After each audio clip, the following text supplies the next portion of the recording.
Everyone, welcome back to our YouTube channel किताबों की पाठशाला। आज हम पढ़ने वाले हैं क्लास 12th की राजनीतिक विज्ञान के अध्याय 6 अंतर्राष्ट्रीय संगठन को। ये वीडियो इस चैप्टर का पार्ट 1 होने वाला है। तो चलिए इस चैप्टर को समझना शुरू करते हैं। सो फ्रेंड, जैसा कि इस चैप्टर का नाम है अंतर्राष्ट्रीय संगठन, तो सबसे पहले हमें इसे ही समझना होगा कि अंतर्राष्ट्रीय संगठन क्या होता है। तो देखो, अंतर्राष्ट्रीय संगठन ऐसी संस्था है, एक संस्था होती है जो कि क्या करती है, विश्व के विभिन्न देशों के लिए काम करती है। यानी कि अंतर्राष्ट्रीय संगठन एक ऐसा समूह है, एक ऐसी संस्था है जो एक देश नहीं बल्कि बहुत सारे देश मिलजुल कर उस संस्था को बनाते हैं, और वो संस्था किसी एक देश नहीं बल्कि सभी देशों के लिए काम करती है। अब चूंकि ये सभी देशों के लिए काम करती है, इसलिए इसके सदस्य भी क्या होते हैं, अधिक होते हैं, और इसके कार्य क्षेत्र भी विस्तृत होगा, क्योंकि अंतर्राष्ट्रीय संगठन ऐसी संस्था होती है जिसमें कोई एक देश नहीं जबकि बहुत सारे देश होते हैं, तो सदस्य भी अधिक हो गए और ये सबके लिए काम करती है, इसलिए इसका कार्य क्षेत्र भी विस्तृत हो जाता है। और इसकी जो उपस्थिति है वो वैश्विक स्तर पर होती है, क्योंकि ये एक विश्व लेवल की संस्था है। अगर ये किसी देश में होती तो हम क्या कहते हैं कि ये एक राष्ट्रीय संस्था है, परंतु ये देश के ऊपर बहुत सारे देशों को मिलकर विश्व के लेवल की एक संस्था होती है, इसलिए हम कहते हैं वैश्विक स्तर पर इसकी उपस्थिति होती है। तो अंतर्राष्ट्रीय संगठन क्या है, एक ऐसी संस्था है जो विभिन्न देश मिलकर बनाते हैं और ये विभिन्न देशों के लिए काम करती है। इसके सदस्य भी अधिक होते हैं, इसका कार्य क्षेत्र विस्तृत होता है और वैश्विक स्तर पर इसकी उपस्थिति होती है। तो आपको अंतर्राष्ट्रीय संगठन समझ में आ गया होगा। चलिए, अब ऐसे अंतर्राष्ट्रीय संगठन क्यों बनाए जाते हैं हम इसको समझ लेते हैं। यानी कि हमें अंतर्राष्ट्रीय संगठन क्यों चाहिए। आपसे एग्जाम में क्वेश्चन ये पूछा जाएगा कि हमें अंतर्राष्ट्रीय संगठन की जरूरत क्यों होती है, तो बस आप इसको अभी ध्यान से देखना, आप उसका आंसर आसानी से दे दोगे। देखो, अंतर्राष्ट्रीय संगठन हमारे लिए बहुत इंपॉर्टेंट है, बहुत महत्वपूर्ण है। क्यों महत्वपूर्ण है, क्योंकि विश्व में कुछ समस्याएं ऐसी होती है जिनका निपटारा कोई एक देश नहीं कर सकता है, ऐसे में हमें इन संगठनों की जरूरत पड़ती है। अब इसका आप कैसे समझ सकते हैं, आप समझ सकते हो इसको कोविड-19 से। जैसे कि अभी कोरोना वायरस चल रहा है, क्या कोई एक देश इस समस्या का समाधान निकाल सकता है? नहीं निकाल सकता ना, हम सभी देशों को एक साथ आना पड़ेगा। तो हम सभी देश किसके माध्यम से एक साथ आएंगे, अंतर्राष्ट्रीय संगठन के माध्यम से एक साथ आएंगे, इसीलिए हम अंतर्राष्ट्रीय संगठन की जरूरत पड़ती है। इसके अलावा ग्लोबल वार्मिंग हो रही है, वो भी कोई एक देश खत्म नहीं कर सकता। प्रदूषण इतना फैल रहा है तो वो भी कोई एक देश खत्म नहीं कर सकता, इसके लिए सभी देशों को साथ में आना पड़ता है, और इसीलिए क्या होते हैं, अंतर्राष्ट्रीय संगठन हमारे लिए जरूरी हो जाते हैं। सबसे पहला। दूसरा देखो, शांतिपूर्ण समाधान के लिए तथा आपसी बातचीत को बढ़ावा देने हेतु अंतर्राष्ट्रीय संगठन महत्वपूर्ण होते हैं। देखो, सामान्यतः दो देशों में लड़ाई झगड़े मनमुटाव चलता रहता है, तो इनका शांतिपूर्ण समाधान कौन निकालना, कोई तो निकालने वाला चाहिए। तो अंतर्राष्ट्रीय संगठन शांति से उनका समाधान निकालते हैं, दोनों देशों में बातचीत को बढ़ावा देते हैं, और इसीलिए क्या है, अंतर्राष्ट्रीय संगठन महत्वपूर्ण हो जाते हैं। उसके साथ साथ एक अंतर्राष्ट्रीय संगठन सहयोग करने के उपाय और सूचनाएं जुटाने में भी मदद करता है। कैसे, अभी कोविड चल रहा है, हमें कैसे पता चलेंगे कि किस देश में कोरोना की कैसी स्थिति है, कहाँ पर कितने आंकड़े आ रहे हैं, कितने मरीज आ रहे हैं, तो ये सब सूचनाएं कौन जुटाता है, ये सब सूचनाएं अंतर्राष्ट्रीय संगठन जुटाता है। तो इसलिए भी अंतर्राष्ट्रीय संगठन हमारे लिए क्या है, मददगार है। पूरी दुनिया का सहयोग हासिल करने में भी अंतर्राष्ट्रीय संगठन की प्रमुख भूमिका है। अब चूंकि अंतर्राष्ट्रीय संगठन में कहीं ज्यादा देश शामिल होते हैं, ओके, तो इससे क्या होगा, पूरी दुनिया का सहयोग मिलेगा, इसीलिए अंतर्राष्ट्रीय संगठन क्या हो जाते हैं, प्रमुख हो जाते हैं। उसके साथ साथ अंतर्राष्ट्रीय संगठन युद्ध और शांति के मामलों में मदद करते हैं। युद्ध के टाइम पर अगर किन्हीं देशों में युद्ध छिड़ने की स्थिति है तो वहां पर भी अंतर्राष्ट्रीय संगठन मदद करेंगे, उन्हें शांति को बढ़ावा देने और शांति से उसका समाधान निकालने की कोशिश करेंगे, और साथ साथ में विभिन्न देशों की सहायता करते हैं ताकि हम सबकी बेहतर जीवन स्थिति कायम हो। ऐसा नहीं है युद्ध में शांति बस ऐसा ही काम करते हैं, उसके साथ साथ अंतर्राष्ट्रीय संगठन ऐसे भी काम करते हैं जिससे मानव का जीवन क्या हो, बेहतर हो। जैसे उन्हें जो मुख्य सुविधा है, स्वास्थ्य, शिक्षा, आवास, भोजन ये सारी भी मनुष्य को मिले, इसके लिए भी अंतर्राष्ट्रीय संगठन निरंतर कार्यरत रहते हैं। तो ये कुछ कारण है जिनसे हम कह सकते हैं कि हमें अंतर्राष्ट्रीय संगठन चाहिए और ये हमारे लिए ज़रूरी है। तो ये पॉइंट आपको अच्छे से दिमाग में फिट कर लेने हैं, बिकॉज ये IMP क्वेश्चन है। यहाँ से क्वेश्चन आएगा कि हमें अंतर्राष्ट्रीय संगठनों की ज़रूरत क्यों होती है। तो आपको ये पाँचों या जो भी 6 पॉइंट है वो आपको अच्छे से बता देने हैं। ओके, तो अब आपने समझ लिया कि अंतर्राष्ट्रीय संगठन हमारे लिए क्यों जरूरी है। पर क्या दुनिया में, क्या विश्व में ऐसा कोई अंतर्राष्ट्रीय संगठन है? तो जी हाँ, ऐसा अंतर्राष्ट्रीय संगठन है जिसका नाम है संयुक्त राष्ट्र संघ। अब ये क्या है? ये एक अंतर्राष्ट्रीय संगठन है और ये आज की दुनिया में सबसे महत्वपूर्ण संगठन माना जाता है। संयुक्त राष्ट्र संघ को आज की दुनिया का सबसे महत्वपूर्ण अंतर्राष्ट्रीय संगठन क्या किया जा रहा है? माना जा रहा है। अब यहाँ पर आप मैप में, यहाँ पर आप एक डायग्राम देख सकते हैं, एक चित्र बना हुआ है। ये जो चित्र है ना, ये अंतर्राष्ट्रीय संगठन का ही है। ये अंतर्राष्ट्रीय संगठन का प्रतीक चिन्ह है, यानी कि इसको दर्शाता है। इसमें दुनिया का नक्शा बना हुआ है, आप यहाँ पर देख सकते हैं, ये दुनिया का नक्शा बना हुआ है। इसके चारों तरफ जैतून की पत्तियां है और ये यहाँ पर चारों तरफ जैतून की पत्तियां आपको दिखाई दे रही है। ये पत्तियां विश्व शांति का संकेत करती है, यानी कि दुनिया में शांति रहे इसका संकेत प्रदान करती है। ये मैं आपको क्यों बता रही हूँ? क्योंकि आपको एग्जाम में MCQ या 1 मार्क्स के क्वेश्चन में पूछा जा सकता है कि ये जो संयुक्त राष्ट्र संघ का प्रतीक चिन्ह है, इसमें जो जैतून की पत्तियां बनी हुई है, किसकी प्रतीक है? तो आपको बता देनी है विश्व शांति की प्रतीक है।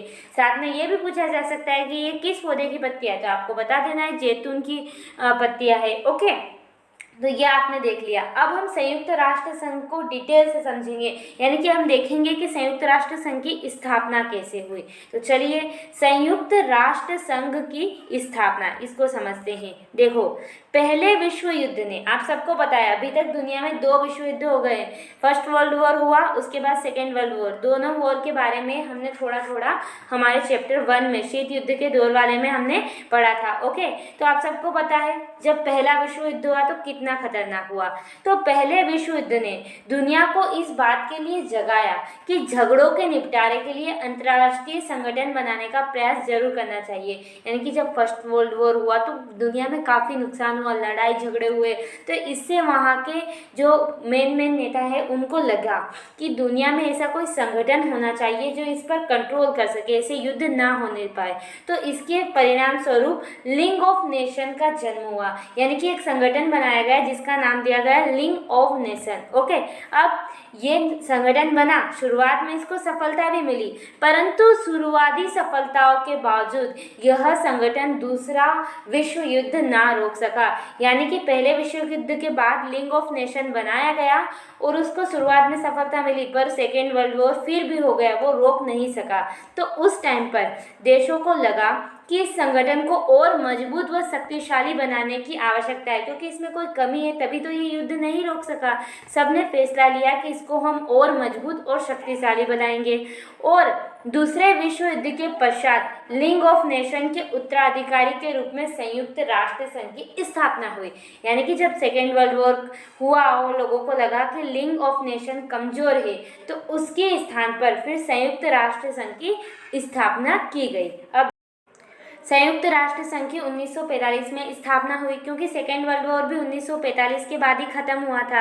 अब 1945 में संयुक्त राष्ट्र संघ की स्थापना हो जाती है 51 देशों द्वारा, यानी कि 51 देश मिलते हैं और एक घोषणा पत्र पर हस्ताक्षर करते हैं और इस संगठन की स्थापना कर देते हैं। 2011 में संयुक्त राष्ट्र संघ के सदस्य देशों की जो संख्या है वो 193 हो चुकी है। तो विश्व के हिसाब से, विश्व की जो मैप है उसके हिसाब से 193 देश ही हमारे यहाँ मान्यता प्राप्त हैं। ओके, तो इतने देश, सारे के सारे देश हम कह सकते हैं कि संयुक्त राष्ट्र संघ के अब सदस्य बन चुके हैं। शुरुआत में कितने थे? 51 देश शामिल थे, पर धीरे धीरे करके कम से कम 193 देश यहाँ पर शामिल हो चुके हैं। और संयुक्त राष्ट्र दिवस भी मनाया जाता है 24 अक्टूबर को। 24 अक्टूबर को ही इसकी स्थापना हुई थी, 24 अक्टूबर 1945 को। इसीलिए 24 अक्टूबर को संयुक्त राष्ट्र संघ दिवस मनाया जाता है। और जो ये संयुक्त राष्ट्र संघ होता है ना, इसमें सबसे प्रधान कौन होता है? प्रधान जो पद होता है वो किसका होता है? तो वो महासचिव का होता है। और अभी जो वर्तमान के महासचिव है वो है Antonio Guterres. Okay, Antonio Guterres. तो आपको समझ आ गया है संयुक्त राष्ट्र संघ की स्थापना कैसे हुई। फर्स्ट वर्ल्ड होता है, दुनिया को लगता है कि कोई संगठन बनना चाहिए, इसलिए लीग ऑफ नेशन की स्थापना होती है। पर इसके बावजूद भी द्वितीय विश्व युद्ध हो जाता है, तो इसके लिए फिर इसको मजबूत बनाने की कोशिश करते हैं और संयुक्त राष्ट्र संघ की स्थापना होती है। 24 अक्टूबर 1945 को इसकी स्थापना हो जाती है। 51 देश मिलकर घोषणा पत्र पर हस्ताक्षर करके इसकी स्थापना करते हैं और 2011 में 193 देश इसमें जुड़ चुके हैं। कह सकते हैं कि दुनिया के सभी देश इस ग्रुप में जुड़ चुके हैं। और साथ ही 24 अक्टूबर को इसीलिए इसका दिवस भी मनाया जाता है। और अभी वर्तमान में इसके जो महासचिव है वो एंटोनियो गुटेरेस है। आई होप आपको इतना समझ आया होगा। ये अब चलिए अब हम समझेंगे कि ये जो संयुक्त राष्ट्र संघ है इसके क्या उद्देश्य है, यानी कि ये संयुक्त राष्ट्र संघ क्यों बनाया गया। तो वही उद्देश्य जो अंतर्राष्ट्रीय संगठन के होते हैं। अंतर्राष्ट्रीय झगड़ों को रोकना, इंटरनेशनल लेवल पर कोई झगड़े ना हो, उसके साथ राष्ट्रों के मध्य संयोग कायम करना, जैसे जैसे जो भी राष्ट्र है उनके बीच संयोग की स्थिति बने, साथ में युद्ध छिड़ जाए तो शत्रुता के दायरे को कम करना अर्थात उनका समझौता करवाना, उसके बाद सामाजिक प्रगति करना, बेहतर जीवन स्तर को प्रोत्साहित करना, उसके साथ साथ अंतर्राष्ट्रीय संधि तथा समझौते कराना, इंटरनेशनल लेवल पर जो भी संधियां होती हैं और उनके समझौते कराना, ऐसी परिस्थिति पैदा करना जिससे न्याय, समझौते तथा अंतर्राष्ट्रीय कानून इत्यादि द्वारा उत्तरदायित्व पालन किया जा सके, यानी कि ऐसी स्थिति बनाना जिससे जो भी न्याय है, समझौते हैं और अंतर्राष्ट्रीय कानून है उनका पालन किया जा सके। तो जो अंतर्राष्ट्रीय संगठन की आवश्यकता है उसके उद्देश्य थे वही कहीं ना कहीं संयुक्त राष्ट्र संघ को बनाने के भी उद्देश्य है। तो ये भी काफ़ी आईएमपी क्वेश्चन है। ओके, मैं आपको बता दूं ये आपकी एग्जाम में आपको देखने को मिलेगा और पहले भी प्रीवियस ईयर के जो पेपर्स है उनमें भी है, तो आपको इसको अच्छे से कर लेना है। तो ये है संयुक्त राष्ट्र संघ के उद्देश्य जो कि काफ़ी सिंपल तरीके से मैंने आपको बता दिए है।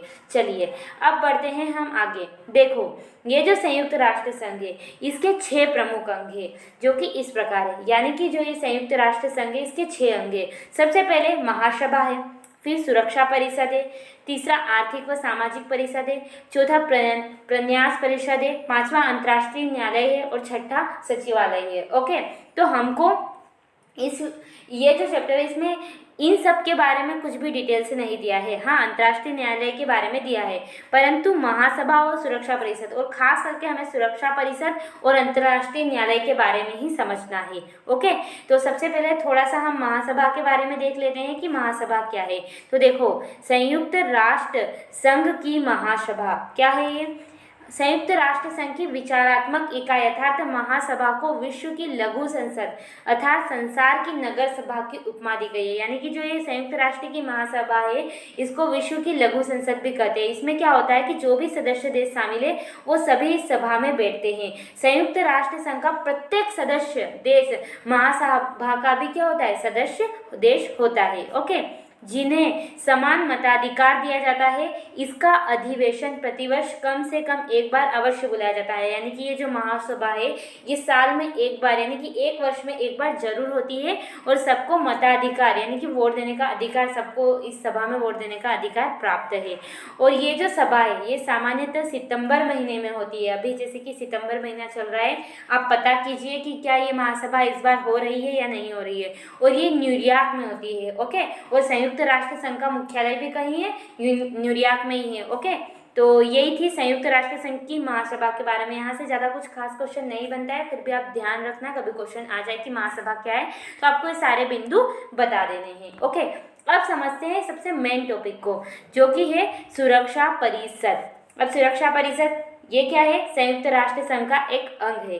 जो सुरक्षा परिषद होता है संयुक्त राष्ट्र का उसमें 15 सदस्य होते हैं, यानी कि 15 मेंबर्स होते हैं। उस आधे मेंबर्स को हम स्थायी सदस्य कहते हैं और आधे मेंबर को हम अस्थायी सदस्य कहते हैं। अब ऐसे सदस्य जो हमेशा से संयुक्त राष्ट्र संघ के सदस्य बने हुए हैं और उन्हें वीटो पावर यानी कि निषेधाधिकार प्राप्त है, ऐसे को हम कहेंगे स्थायी सदस्य। और अस्थायी सदस्य वे सदस्य होते हैं जिन्हें वीटो पावर प्राप्त नहीं होता है और ये प्रत्येक 2 वर्ष में बदलते रहते हैं, यानी कि कभी 2 वर्ष में कौन सा देश अस्थायी सदस्य था, फिर कभी कोई और देश बन जाता है। तो इस तरीके से रहते हैं। अब स्थायी सदस्य की जो संख्या है वो 5 होती है और जो अस्थायी सदस्य है उनकी संख्या कितनी होती है, 10 होती है। और जो ये स्थायी सदस्य है इनमें है अमेरिका, रूस, ब्रिटेन, फ्रांस और चाइना। ओके, तो आपको यहाँ ध्यान रखना है, यहाँ से एमसीक्यू और लेंथी दोनों क्वेश्चन बनते हैं। तो आपको बता दूं, सुरक्षा परिषद संयुक्त राष्ट्र संघ का एक अंग है जो सुरक्षा से संबंधित मुद्दों पर ध्यान देता है। इसके 15 सदस्य है, स्थायी व अस्थायी मिलकर। स्थायी सदस्यों की संख्या 5 है, जो कि अमेरिका, रूस, ब्रिटेन, फ्रांस, चीन, जिनको वीटो पावर मिली हुई है। और अस्थायी सदस्यों की संख्या 10 है, जिनको वीटो पावर प्राप्त नहीं है और ये चेंजेस होते रहते हैं, इसीलिए इनको अस्थायी सदस्य कहते हैं। ओके, तो सो आई होप आपको ये सारा समझ में आ गया होगा। अब समझते हैं सुरक्षा परिषद के कार्य। यह भी बहुत इंपॉर्टेंट क्वेश्चन है। ये आपकी जो हाल पेयर एग्जाम होती है, आपकी जो त्रैमासिक एग्जाम होगी, हो सकता है प्री बोर्ड, बहुत सारे एग्जामों में ये क्वेश्चन आता रहता है। ओके, बोर्ड एग्जाम में तो आपको देखने को भी मिल सकता है। अब देखो, सुरक्षा परिषद का पहला कार्य, संयुक्त राष्ट्र सुरक्षा परिषद का सबसे मुख्य कार्य है अंतर्राष्ट्रीय स्तर पर शांति और सुरक्षा बनाए रखना। सबसे पहला, चूंकि ये सुरक्षा परिषद का है, तो अंतर्राष्ट्रीय स्तर पर सुरक्षा बनाना और शांति स्थापित करना, ये इसका पहला काम है। दूसरा, सुरक्षा परिषद किसी भी देश के हथियारों के भंडार को सीमित करने का निर्देश दे सकता है यदि अंतर्राष्ट्रीय रूप से वह खतरा महसूस हो। यानी कि अगर किसी देश के पास बहुत ज़्यादा हथियार हो गए हों और सुरक्षा परिषद को लगे कि ये दुनिया के लिए खतरा उत्पन्न हो सकता है, तो वो उस देश को अपने हथियार को सीमित करने या कम करने का भी जो आदेश है वो दे सकता है। उसके बाद सुरक्षा परिषद किसी भी बड़ी घटना, विवाद की जांच का आदेश जारी कर सकता है। यानी कि अंतर्राष्ट्रीय स्तर पर कोई बड़ी घटना हो जाती है तो उसकी जांच करना, उस विवाद के बारे में जानकारी जुटाना, ये भी सुरक्षा परिषद का ही कार्य है।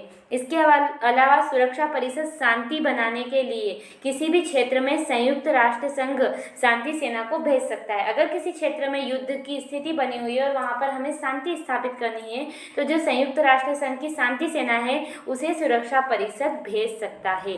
ओके, उसके साथ साथ सुरक्षा परिषद किसी पद पर किसी भी विशेष प्रतिनिधि को नियुक्त करने के लिए कह सकती है। यानी कि सुरक्षा परिषद इतनी ताकत रखता है कि वह किसी विशेष पद पर किसी प्रतिनिधि को नियुक्त करने के लिए कह सकता है। तो ये थे सुरक्षा परिषद के कार्य। ओके, चलिए अब हम आगे बढ़ते हैं सुरक्षा परिषद से उसकी अन्य शाखा की ओर। यानी कि जो संयुक्त राष्ट्र संघ है उसके अंग हमने 6 पढ़े, उसके अलावा संयुक्त राष्ट्र संघ की कई शाखाएं और एजेंसियां भी होती है, उनको देखेंगे। इनका नाम आपने अक्सर सुना भी होगा। यह है संयुक्त राष्ट्र संघ की शाखाएं और एजेंसियां निम्न है। WHO आपने नाम सुना होगा, विश्व स्वास्थ्य संगठन, ये संयुक्त राष्ट्र संघ की ही शाखा है। उसके बाद UNDP संयुक्त राष्ट्र संघ विकास कार्यक्रम, ये भी संयुक्त राष्ट्र संघ की शाखा है। UNHRC संयुक्त राष्ट्र संघ मानवाधिकार आयोग, इसका भी। उसके साथ साथ UNHCR, ये दोनों एक जैसे लगते हैं पर डिफरेंट है, ये संयुक्त राष्ट्र संघ शरणार्थी उच्चायोग। उसके बाद CUNICEF1 संयुक्त राष्ट्र संघ बाल कोष, और यहाँ पर EUNESCO संयुक्त राष्ट्र संघ शैक्षिक, सामाजिक और सांस्कृतिक संगठन। इनके नेम और फुल नेम आपको याद रखने हैं, क्योंकि ऐसे पूछा जा सकता है कि WHO का पूरा नाम क्या है, UNDP का पूरा नाम क्या है। तो आप एक बार याद कर लेना, ताकि आपका जो MCQ वाले पार्ट रहते हैं वो बिल्कुल भी छूटे नहीं, 1 मार्क्स के जो क्वेश्चन होते हैं। तो ये थी संयुक्त राष्ट्र संघ की कुछ शाखाएं और एजेंसियाँ। इस तरीके से हमने संयुक्त राष्ट्र के बारे में और अंतर्राष्ट्रीय संगठन के बारे में अच्छे से समझ लिया। अगर ये वीडियो आपको समझ आया होगा तो आपको कैसे पता चलेगा कि ये वीडियो का जो कॉन्सेप्ट था वो मुझे समझ आ गया? तो इसके लिए अगर आप इन 4 क्वेश्चनों के आंसर दे पा रहे हैं, मतलब आपको वीडियो समझ आया। सबसे पहले, अंतर्राष्ट्रीय संगठनों की आवश्यकता क्यों है समझाइए। संयुक्त राष्ट्र के क्या उद्देश्य है, संघ के क्या उद्देश्य है, सुरक्षा परिषद के सदस्य देशों के नाम लिखिए जिनको वीटो पावर प्राप्त है, और सुरक्षा परिषद के कार्य लिखिए। अगर ये चीज़ें आपको समझ आ गई तो समझिए आपका वीडियो देखना सक्सेसफुल रहा। सो आई होप आपको समझ आया होगा। अगर नहीं आया है तो आप एक बार डबल से और वीडियो देखिए ताकि आपको अच्छे से समझ में आ जाए। और अगर वीडियो पसंद आया हो तो वीडियो को लाइक, शेयर एंड सब्सक्राइब हमारे चैनल को कर देना। मिलते हैं अपने अगले वीडियो में। धन्यवाद।